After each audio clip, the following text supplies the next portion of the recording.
আসসালামু আলাইকুম শিক্ষার্থীরা, কি খবর, কেমন আছো? আজকে আমরা ক্লাস 9-10 এর চ্যাপ্টার 3 অর্থাৎ অর্থাৎ এই ধরনের অঙ্ক দেওয়া আছে যে p minus 1 by p equal to 7 হলে p by p divided by p square minus 6p minus 1 equal to কত। এই ধরনের যতগুলো ম্যাথ আছে এগুলোকে কিভাবে সিকিউ আকারে এবং কিভাবে এমসিকিউ শর্টকাট আকারে করা যায় সেটা আজকে আমরা দেখাবো, ঠিক আছে?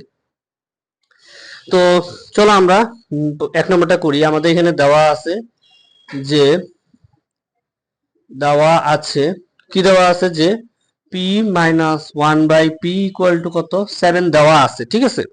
এটা আমার প্রশ্নে দেওয়া আছে। এবার আচ্ছা, আমি প্রথমে আর কি একটু ভেঙে ভেঙে তোমাদেরকে একটু বুঝাই, ঠিক আছে? তারপর আমি দেখাই দেবো না কিভাবে পরীক্ষা খাতায় লিখবা শর্টকাটে। তো এখন দেখো, আমরা আগে সিকিউটা করতেছি, ঠিক আছে? এমসিকিউটা আমরা লাস্টের দিকে দেখাই দেবো। আচ্ছা, এখন দেখো, এখানে দেখো পি পি মানে কি, এখানে নিচে 1 আছে, এখানে নিচে 1 আছে। কিভাবে? ধরো তুমি পি কে যদি 1 দিয়ে ভাগ করো, তোমার ঘুরে ফিরে কিন্তু অ্যান্সার পি আসছে। আবার পি কে যদি তুমি 1 দিয়ে গুণ করো তাহলে অ্যান্সার কিন্তু পি আসছে। অথবা তুমি যদি কিউ নাও, কিউ কে যদি 1 দিয়ে ভাগ করো তোমার কিন্তু অ্যান্সার ঘুরে ফিরে কিউ আসতেছে। কিন্তু আমরা কিন্তু এভাবে বলি না যে কিউ ডিভাইডেড বাই 1 বা পি ডিভাইডেড বাই 1, এভাবে আমরা বলি না। আমরা আর কি এই যে মাইনাস ডিভাইডেড বাই 1 যেটা, এটাকে আমরা এভাবে না বলে আমরা বলি কিউ, শুধু কিউ বলি। আমরা মনে মনে আর কি ধরি বা উজ্জ্বল হিসেবে আর কি বা লুকায়িত হিসেবে ওয়ানটাকে রেখে দেই, কিন্তু আমরা মনে মনে ওয়ানটাকে ধরি, বাট আমরা বলার সময় কিউ বলি বা পিউ বলি, পি বলি, ঠিক আছে? লেখার সময় আমরা এভাবে করি। তো এখানেও কাহিনীটা এরকমই, যে এখানে আর কি ওয়ানটা আছে, বাট আমরা এখানে মানে এখানে লেখা নাই, কারণ কি এটা লুকায়িত বা উজ্জ্বল আকারে আছে, মানে মনে মনে ধরতে হবে। তো এখন দেখো, এখন দেখো যে যেহেতু আমার এখানে হর হিসেবে 1 আছে, এটা কিন্তু আছে মানে লুকায়িত বা উজ্জ্বল আছে, বাট আমরা এটাকে আর কি লেখার সময় বা বলার সময় বলি না বা দেখাই না, ঠিক আছে? ওয়ানটা আর কি দেখাই না, বাট ম্যাথ করার সময় এই ওয়ানটা আমার লাগে। শুধুমাত্র এক জায়গায় আমার এই জিনিসটা লাগে, সেটা হচ্ছে ম্যাথ করার সময়। আমার ওয়ানটা অবশ্যই লাগে, এটা ছাড়া আবার ম্যাথ করা অসম্ভব। তো তো চলো আমরা করি কিভাবে। এই যে দেখো, p minus p divided by 1 minus 1 by p. এবার এটাকে লসাগু করব। লসাগুটা কিভাবে করব দেখো, এটাকে লসাগু করলে পি আর পি কি নিয়মটা কি ছিল, হরের সাথে হর গুণ করব, তো গুণফল কত আসে, পি পি আসে।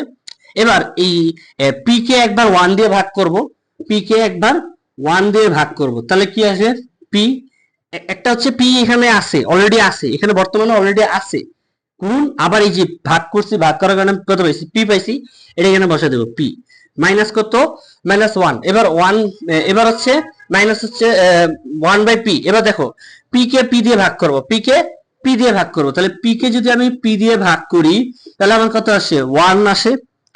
পি কে পি দিয়ে ভাগ করলে তো 1ই আসে, তাহলে আমি এখানে 1 বসাই দেব, শেষ। তাহলে এখন দেখো কত আসতেছে, পি আর পি কত, এ ইন্টু এ কত, এ স্কোয়ার না, P into P, P square হবে, তাহলে P square minus 1 divided by P. আশা করি এতটুকু ক্লিয়ার, ঠিক আছে? এতটুকুতে কারো কোনো ঝামেলা হওয়ার কথা না। এবার এই যে এতটুকুটা আছে না, এটা আমি এখানে বসাই দিব, ঠিক আছে? এতটুকুই আমি এখানে বসাই দিব, যে p square minus 1 divided by p equal to 7, ঠিক আছে? আমি এই জিনিসটাকে আর কি ভেঙে আর কি তোমাদেরকে দেখাইলাম যে কিভাবে এই জিনিসটা আমার এখানে আসলো, ঠিক আছে? আশা করি এতটুকু ক্লিয়ার, ঠিক আছে? এবার আসো পরের লাইনে। এতটুকু যদি ক্লিয়ার হয়ে থাকে, পরের লাইনে আমরা আসি। এখন দেখো, এখানে পিটা কি ভাগ আছে না, এই পিটাকে আমি সরাই দিব, মানে স্থান পরিবর্তন করব। এই পিটা আছে বাম বাম বাম পক্ষে আছে, আমি এটাকে ডান পক্ষে নিয়ে যাব। লেফট হ্যান্ড সাইডে আছে, আমি রাইট হ্যান্ড সাইডে নিয়ে যাব। তাহলে আমি পিটাকে ওইদিকে সরাই নিই। তাহলে আমি একটা কথা বলছিলাম যে অবস্থান যদি পরিবর্তন করা হয় তাহলে চিহ্নটা পরিবর্তন হবে। তার মানে কি, চিহ্ন কোনটাই যে এখানে দেওয়া আছে ভাগ, এই যে ডিভাইডেড বাই, ডিভাইডেড বাই মানে কি ভাগ। তাহলে ভাগ যদি ভাগে যদি পরিবর্তন করি তাহলে কি হয়, গুণ হয়, মানে বিপরীত রাশি। তাহলে আমি যদি পিটাকে যদি ওই পাশে নিয়ে যাই তাহলে ওই পাশে কি হবে, ভাগের পরিবর্তে গুণ হবে। তাহলে হচ্ছে দেখো, P square minus 1 equal to কত, 7 ইকুয়াল টু 7 কি হবে, 7 ইন্টু, কেন ভাগ ছিল স্থান পরিবর্তন করার কারণে চিহ্নেরও পরিবর্তন হয়েছে, যার কারণে এটা আমার গুণ হয়ে গেছে। তাহলে পি গুণ 7 গুণ পি, তাহলে এবার কত আসে 7 পি। ঠিক আছে, আশা করি এতটুকু ক্লিয়ার। এবার দেখো, এবার এই 7 পি আছে না, এটাকে আমি ভিতরে আনবো কারণ আমাকে এইভাবে আনতে হবে না, তো এইভাবে আনতে হলে তো আমাকে এই 7 পিটাকে ভিতরে আনতেই হবে।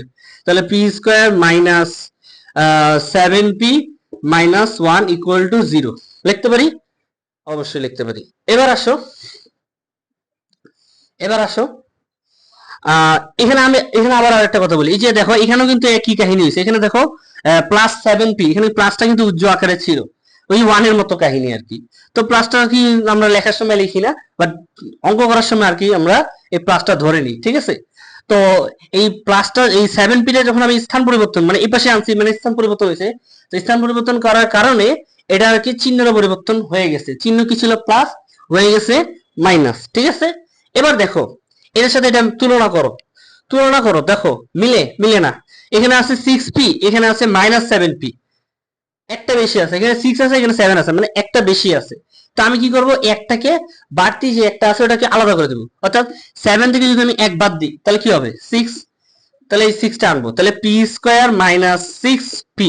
ঠিক আছে, এবার দেখো মাইনাস 6 পি মাইনাস পি, যেহেতু আমার এখানে 7 পি মাইনাস 7, এই জন্য মাইনাস আসছে। ঠিক আছে, মানে 7 বড়। এবার দেখো minus P minus 1 equal two 0। এবার দেখতেছো প্রায় মিলে গেছে। বাস মাইনাস পিটাকে একটু সাজায় লিখি। এটা যদি আমি সাজায় লিখি পি স্কোয়ার, মানে এটা এই অনুযায়ী যদি সাজায় লিখি, এটার মতো করে সাজায় লিখলে P square minus 6 p minus 1 minus P equal two 0।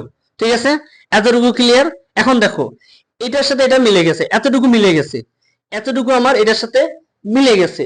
এখন বাড়তি আছে কি মাইনাস পি, এটা যেহেতু বাড়তি আছে এটাকে সরাই দিব, এটাকে ওই পাশে নিয়ে যাবো। তাহলে ওই পাশে যদি আমি নিয়ে যাই তাহলে কি হবে, দেখো P square minus 6 p minus 1 equal to কত পি। কেন, এই যে স্থান পরিবর্তন করছি, চিহ্নেরও পরিবর্তন হয়ে গেছে।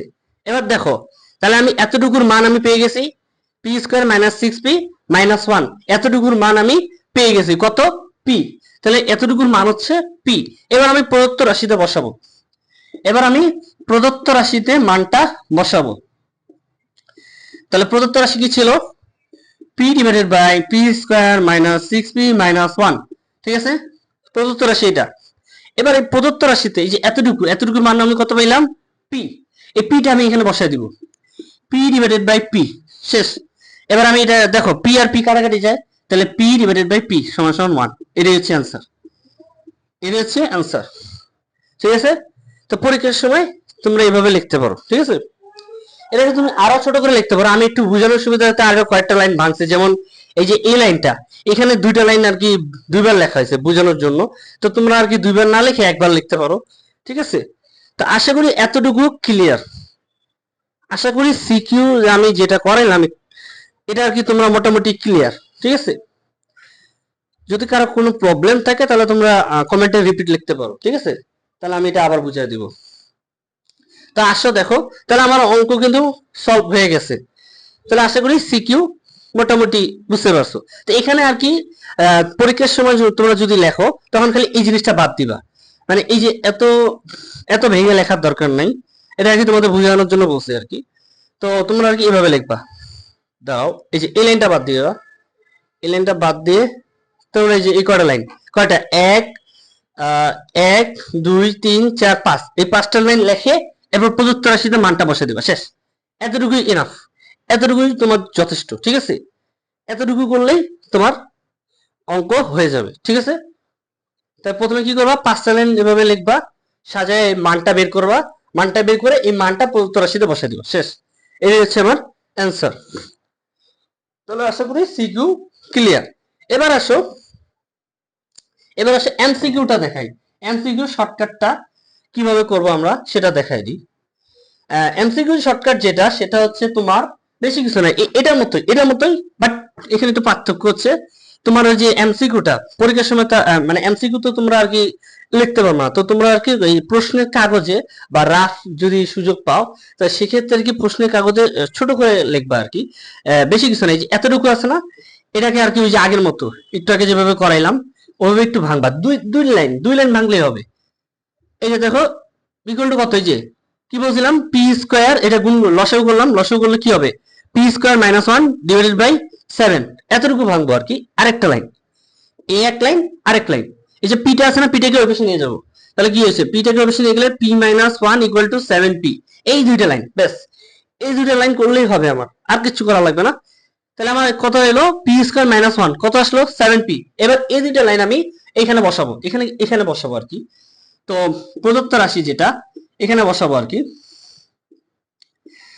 এখানে আমি বসাই দিব, তাহলে P square minus 6p minus one. এবার দেখো এই যে 6pটাকে আমি ওই পাশে, মানে এটা করার দরকার নেই, তোমরা রাফ খাতায় মানে প্রশ্নে শুধু এতটুকু করবা, এতটুকু করে খালি মানটা বের করবা। এবার মানটা তোমরা এখানে বসাই দিবা, কোশ্চেনে বসাই দিবা, তাহলে তোমরা পেয়ে যাবা। আমি খালি এটা দেখাই দিচ্ছি কিভাবে আর কি হিসাবটা করবা, খালি তোমাকে এতটুকু কষ্ট করে আর কি করতে হবে। তাহলে এখন দেখো এই যে সাজাই যদি পি স্কোয়ার মাইনাস ওয়ান, ওয়ানটাকে এই পাশে আনছি 6p ডিভাইডেড বাই পি। এবার দেখো পি স্কোয়ার মাইনাস ওয়ান কত পেলাম 7, তাহলে 7টা বসাই তো, যে পি স্কোয়ার মাইনাস ওয়ান কত 7p মাইনাস 6p। তাহলে দেখো এখন দেখো 7p মাইনাস 6p, তাহলে 7 থেকে 6 বাদ দিলে কত 1, তাহলে এখন দেখো 7 থেকে 6 বাদ দিলে 1, তাহলে p ডিভাইডেড বাই p। এবার দেখো p আর p তো কাটা গেল, তাহলে आंसर হচ্ছে আমার 1। ঠিক আছে, এবার আশা করি বুঝতে পারছো। এভাবে আর কি, বেশি কিছু না, দুইটা লাইন করবা, দুইটা লাইন করার পর তোমার মানটা দেখবা যে মানটা কত আসতেছে। এবার মানটা তুমি এই প্রশ্নের মধ্যে বসায় দিবা, এখানে বসায় দিবা। ঠিক আছে, এবার দেখো এখানে হিসাব করলে কত আসে P square minus one minus 6p, তাহলে পি স্কোয়ার কত আসে 7p, তাহলে 7p মাইনাস 6p কত আসে শুধু p, শুধু p, কারণ 7 হচ্ছে বড়, 7 বড় পজিটিভ, তাহলে হচ্ছে পজিটিভ p। ঠিক আছে, এবার p আর p কাটা গেছে, তাহলে आंसर কত আমার 1। ঠিক আছে, আশা করি শর্টকাটটা ক্লিয়ার। এভাবে আর কি পরীক্ষার সময় তোমরা এমসিকিউ শর্টকাটটা এভাবে করতে পারো, আর সিকিউটা তোমরা একটু আগে যেভাবে দেখাই দিলাম ওইভাবে করতে পারো। ঠিক আছে, তো আশা করি এই টাইপের যতগুলো ম্যাথ আছে তোমরা এভাবে করতে পারো। ঠিক আছে, সিকিউ বা এমসিকিউ যা আছে তোমরা এভাবে করতে পারো। ঠিক আছে, এভাবে করলে আর কি তোমাদের আর কি একটু তাড়াতাড়ি হবে। ঠিক আছে, তো আশা করি এতটুকু ক্লিয়ার, এই টাইপের যতগুলো ম্যাথ আছে তোমরা ইনশাল্লাহ পারবা করতে।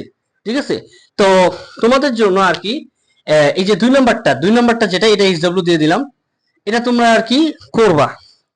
ঠিক আছে, এটা তোমরা আর কি বাসায় করে তোমরা চাইলে কমেন্টে পোস্ট করে দিতে পারো, অথবা আমাদের গ্রুপ আছে ওগুলোতে পোস্ট করতে পারো, স্টাডি গ্রুপগুলোতে পোস্ট করতে পারো, অথবা যদি স্টাডি গ্রুপে যদি যুক্ত না থাকো তাহলে তোমরা এসএফ ক্লাসরুমে আর কি আছে একটা পেজ, এই পেজে এসএফ ক্লাসরুম, এই পেজে আর কি তোমরা নক দিয়ে তোমরা আর কি গ্রুপে অ্যাড হইতে পারো, এবং তোমাদের এসডব্লিউটা এই পেজে দিয়ে দিতে পারো। ঠিক আছে, বুঝতে পারছো?